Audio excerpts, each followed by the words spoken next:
बेटा पैदा करने से औरत का रुतबा बढ़ता है, बेटी पैदा करने से उसे तिरस्कार मिलता है।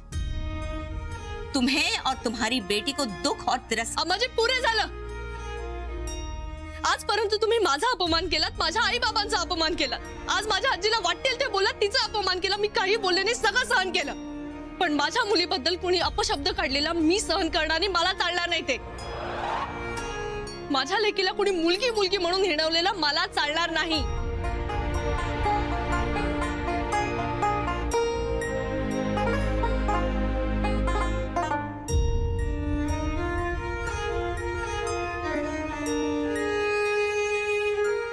गौरी जी,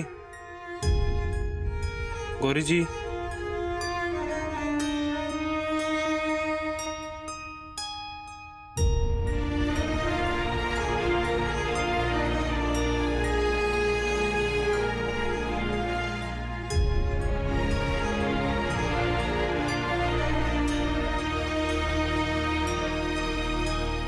देखिए गौरी जी, हम जानते हैं आप दुखी हैं, हम भी दुखी हैं,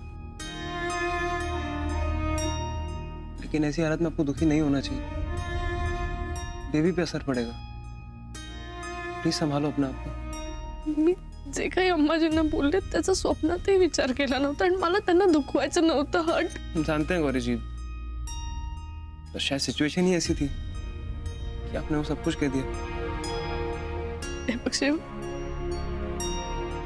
त्यावेळी जर मी आपल्या बाळाच्या बाजूने उभं राहिले नसते तर नंतर कधीच त्याच्या हक्कासाठी बोलू शकले नसते।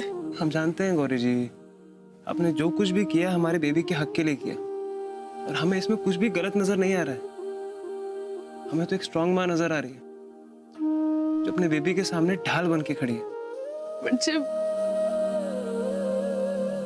जे काही झालं ना त्यातून मी बाहेरच येऊ शकत नाही। मला ना काही सुचत नाहीये, समजतच नाहीये, विचार करण्याचीच ताकद नहीं आता। आप कुछ मत सोचिए, आपने जो कुछ भी किया बिल्कुल सही किया, हमारे बेबी के लिए किया। ये सारी पुरानी परंपराओं को तोड़ने के लिए किया, जिनके आज के जमाने में कोई मायने नहीं है। अगर हम जैसे लोग इन्हें अपोज नहीं करेंगे तो ये कभी नहीं बदलने वाली। और दादी और अम्मा हमें इनकी दुहाई देती रहेंगी, हमें बार बार ये फेस करना पड़ता। कभी ना कभी तो ये करना था। आई एम हैप्पी आपने ये किया।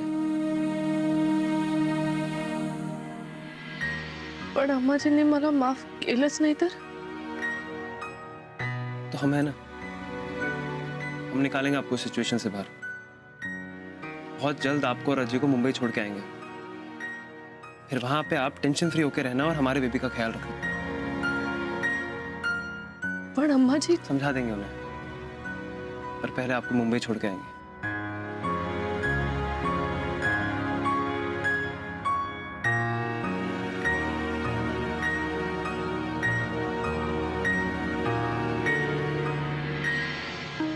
माताजी, देखा ना आपने हमारे इस घर में क्या औकात है।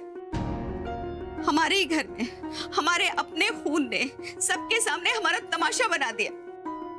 माताजी, मुन्ना ने हमारे खिलाफ गौरी का साथ दिया, उसकी तरफदारी की, हमारा अपमान किया, और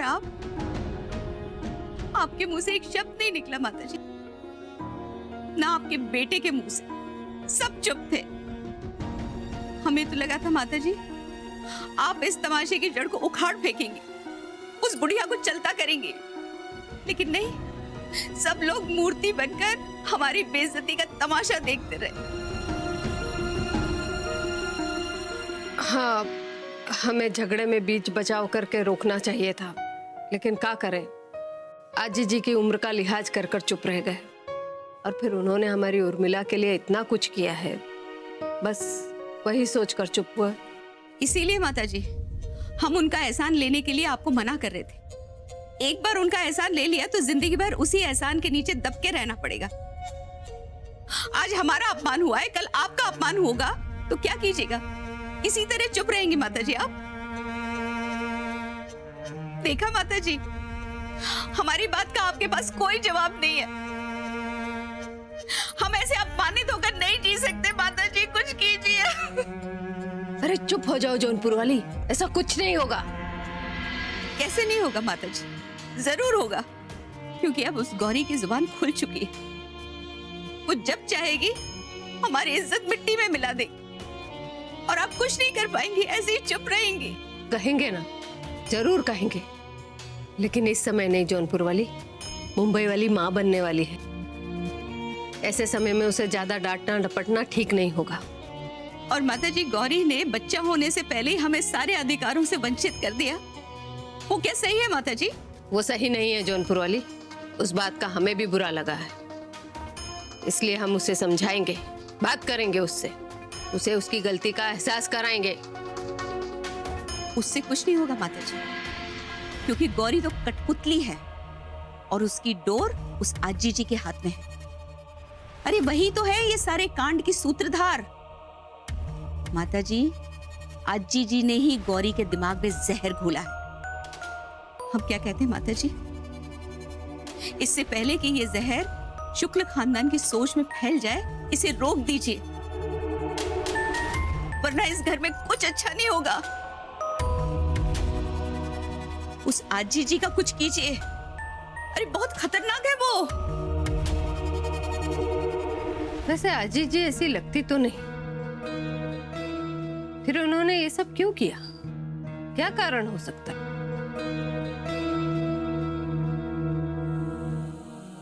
सामान आवरूच आहे माका, ते नाक क्या कळता काय समजा नाही।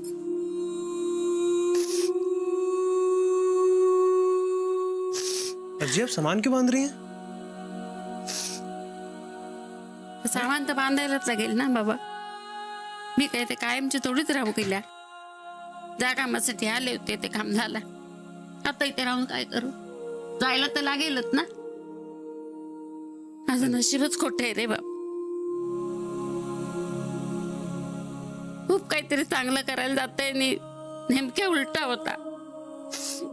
इतके दिवस माझ्या लेकीच्या चमचोरात डवळाडवळ केली मी, आणि आता माझ्या नातीच्या बघितलंच ना तू किती गडबड झाली ते। आप हमारी बात सुनिए, जो कुछ भी हुआ ना वो हम संभाल लेंगे, पर आप ऐसे मत कीजिए, अभी मत जाइए आप। नाही रे शिव, गौरी अम्माक जे बोलली आहे ना, ते ऐकून माका नाही वाटत की अम्मा ते का माफ करेल म्हणून। उलट जन्मभर तिका ती बोलून दाखवा। अजी आप उसकी चिंता मत कीजिए, हम सब कुछ संभाल लेंगे। एक बार आप और गौरी जी मुंबई चली गई ना, तो हम अम्मा को मना लेंगे प्यार से। खरंच? गणपती बाप्पा असाच होऊ दे रे बाबा। शिव, तुका सांगू, आमच्याकडे ना मुलींना बाळणपणासाठी माहेरी नेतात। गौरी जरा लवकर येतली, पण ती पण खुश होऊन जातली। तुका सांगू, आम्ही सगळे जण तिची ना छान तब्येत सांभाळू, तिची काळजी घेऊ। तू नको काळजी करू। हा शिव, परत एकदा विचार कर बाबा। अम्मा हाँ म्हणेल ना? आप चिंता मत कीजिए, हाँ? हम एक काम बाबूजी से करवा लेंगे। अम्मा बाबूजी की बात नहीं टालेंगे। हाँ, शाणा माझा शिव।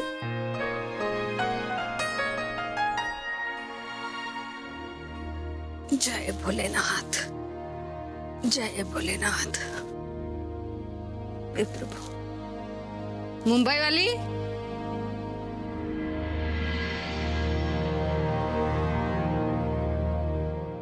मुंबई वाली।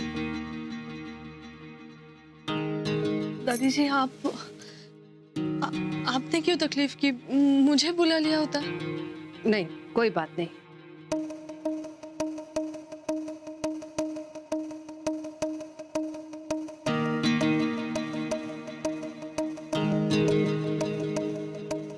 हम ये कहने आए हैं कि तुमने जौनपुर वाली से जो कुछ भी कहा, उसका उसे बहुत दुख है, और वो बात हमें भी गलत लगी। हम ये चाहते हैं कि तुम जौनपुर वाली से माफी मांग लो।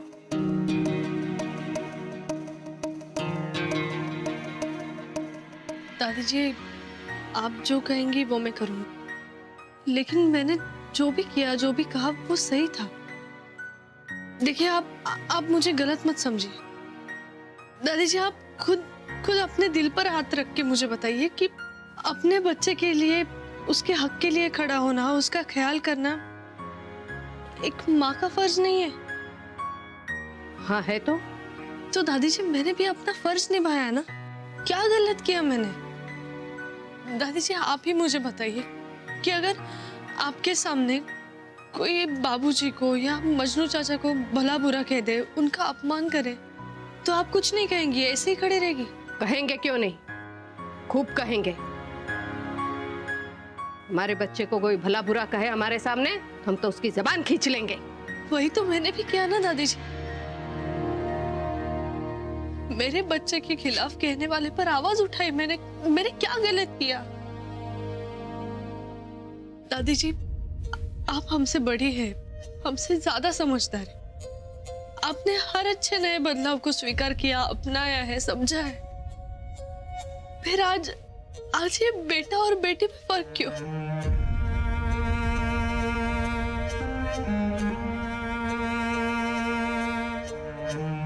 दादी जी ये बच्चा आपका भी कुछ लगता है ना? आप देखिए ना, देखिए और महसूस कीजिए। दादी जी अगर ये लड़की हुई तो मैं इससे प्यार नहीं करूंगी। मैं अपने माँ होने का एहसास भुला दूं? दादी जी माँ सिर्फ माँ होती है ना, फिर चाहे बेटा हो या बेटी, दोनों को जन्म देते वक्त तकलीफ तो एक ही होती है और खुशी भी उतनी ही होती है ना। दादी जी फिर हम कौन है इनमें फर्क करने वाले? कहिए ना दादी जी, क्या बुआ जी के होने पर आपको दुख हुआ था? क्या आपने उन्हें सीने से नहीं लगाया और आपके दिल में उनके लिए नफरत है क्योंकि वो एक बेटी है? क्या उर्मिला जी आपके लिए कोई मायने नहीं रखती सिर्फ क्योंकि वो बेटी है? नहीं मुंबई वाली, ऐसा नहीं है। तो फिर मुझे बेटी हुई तो क्या फर्क पड़ेगा आपकी खुशी में? दादी जी क्या वो बुआ जी और उर्मिला जी की तरह इस घर की बेटी नहीं होगी? इस घर की लक्ष्मी नहीं होगी वो? तो फिर उसके आने के नाम से इतनी तकलीफ क्यों है, इतनी मायूसी क्यों है?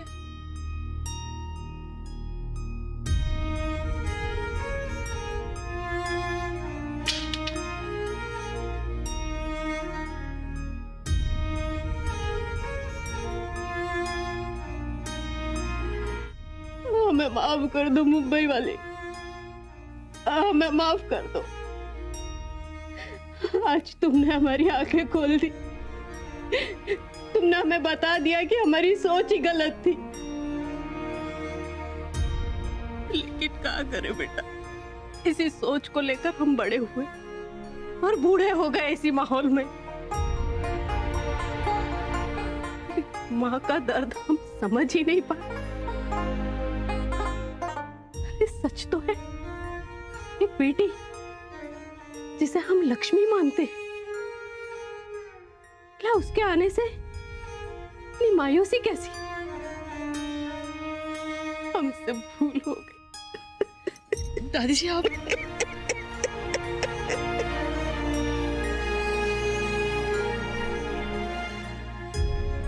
संभाल के जी।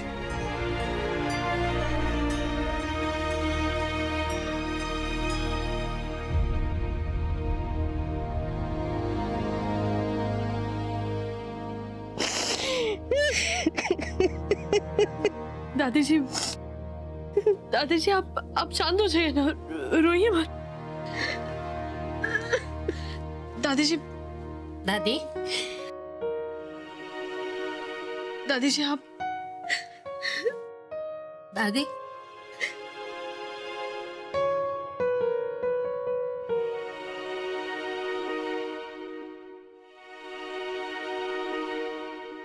देखो,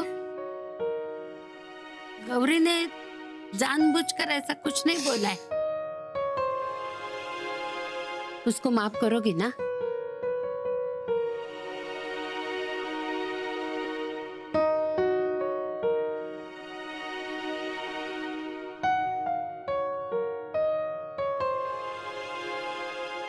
नहीं आजी जी, आप हमें माफ कर दीजिए। हमारी जौनपुर वाली ने आपका बहुत अपमान किया। हम बहुत शर्मिंदा हैं। हम उसकी तरफ से आपसे माफी मांगते हैं।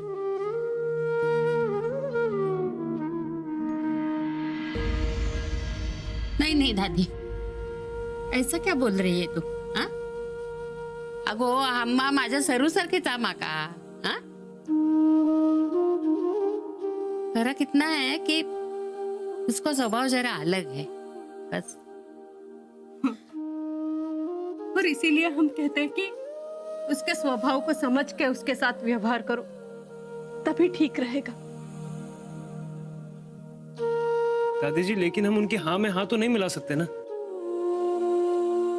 हाँ तो बेटा उसके साथ बहस भी मत करो, उसे गुस्सा मत दिलाओ। और हम तो कहते हैं कि उसे मना लो, उसे खुश रखो, तभी इस घर में शांति रहेगी। दादी जी, हम तो नहीं मना सकते उन्हें। अभी उनके सर पे गुस्सा सवार है, वो किसी की नहीं सुनने वाली। तो क्या करोगे मुन्ना? हमने सोचा है कि हम गौरी जी और अज्जी को वापस मुंबई छोड़ के आएंगे।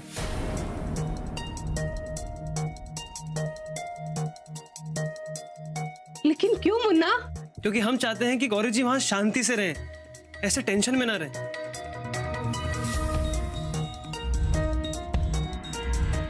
मुन्ना, हम क्या कहते हैं बेटा कि तुम ना मुंबई वाली को मुंबई भेजने में जल्दबाजी कर रहे हो। अरे कोई और रास्ता निकालो, समझाओ जौनपुर वाली को। कोई और रास्ता नहीं निकलने वाला दादी जी। अम्मा को समझाना नामुमकिन है। लेकिन मुन्ना, आप समझने की कोशिश करो ना। गौरी जी ऐसी टेंशन में रहेंगी ना तो इनकी सेहत पे गलत असर पड़ेगा, हमारे बच्चे की सेहत पे गलत असर पड़ेगा। नहीं मुन्ना, हम है ना, हम संभालेंगे। लेकिन बेटा तुम थोड़ा धीरज धरो। देखो वो कहा है कि पहला बच्चा ससुराल में ही हो, भाई ऐसा रिवाज है हमारे यहाँ। तो अब ऐसे मुंबई वाली अगर मुंबई चली जाएगी तो हम लोगों को क्या जवाब देंगे? दादी जी, किसी को कोई जवाब देने की जरूरत नहीं है। और रही बात रीति रिवाज की, नहीं नहीं दादी, मैं क्या बोलती है, ऐसा जो कुछ पूछने वाले हैं ना उनको बोलने का कि हमारे जो समधी है उसमें ऐसी रीत है कि मुली को बाळनपण के लिए मायरी लेके जाने का, और उसका बच्चा उधर ही पैदा होगा। हाँ। नहीं आजी जी, लोग हम पे हंसेंगे, कहेंगे कि अपना रिवाज छोड़कर समधियों के रिवाज को अपना लिया। दादी जी कैसी बात कर रही हैं आप? और कब तक मानेंगे हम ये रीति रिवाजों को? ऐसे रीति रिवाज जो हमें दुखी करते हैं, जो हमारे घर में अशांति करते हैं। लेकिन दादी जी प्लीज आप समझने की कोशिश कीजिए। देखिए ना गौरी जी को, इन्होंने अपने सारे रीति रिवाज भुला दिए, हमारे रीति रिवाजों को अपना लिया। बनारस के रंग में रंग गई वो। और उनकी हालत देखिए, क्या क्या उन रीति रिवाजों ने इनका। आपको इन पर दया नहीं आती क्या?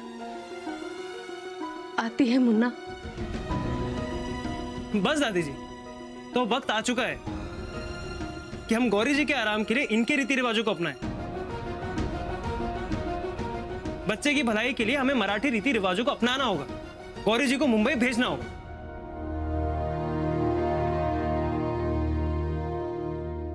तो तेरा गौरी जी मुंबई जा रही हैं, हम इनके जाने का बंदोबस्त करेंगे।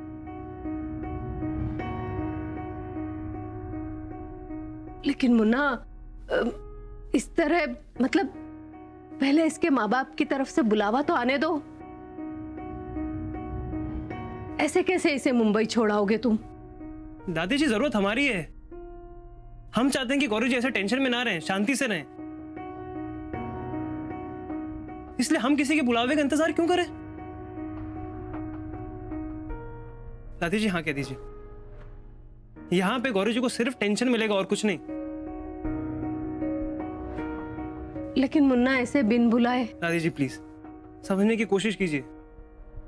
जब इंसान को प्यास लगती है तो वो कुएं के पास जाता है, कुआं चल के उसके पास नहीं आता ना।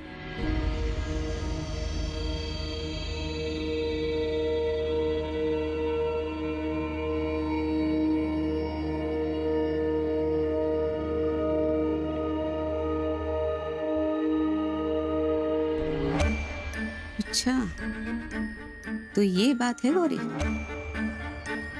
हमारा अपमान करके जाना चाहती हो, लेकिन हम भी अपने अपमान की सजा दिए बगैर तुम्हें जाने नहीं देंगे।